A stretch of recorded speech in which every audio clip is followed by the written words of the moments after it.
Music by Sugam Raja.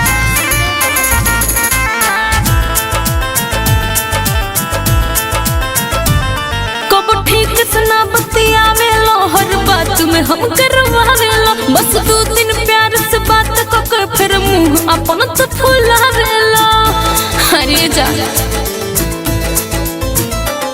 कब ठीक सुना बतियावेलो हर बात में हम करवावेलो बस 2 दिन प्यार से बात को फिर मुंह अपन तो फुलावेलो कब मन करे कि तोहरा के भूल जाई हो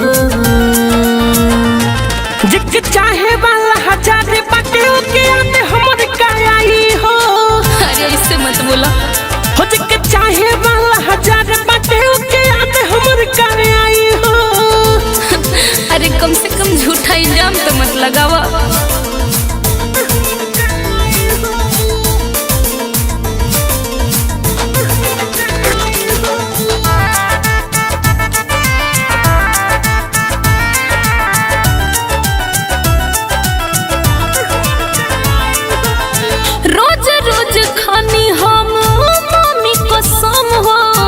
तोहरा से उब गइल बानी अब हम हो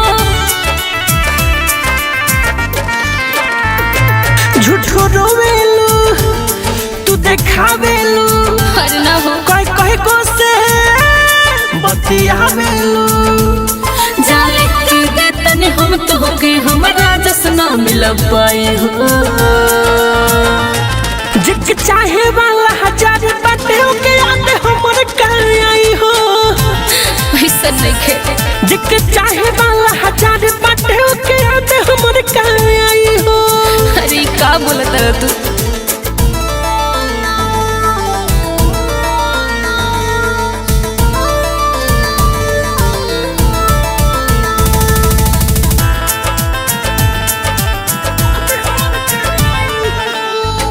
करेलो तू हमरा पसंद हो जदी हम छोड़ देम तो मोर बहुत झक हो अरे जा रे बाबा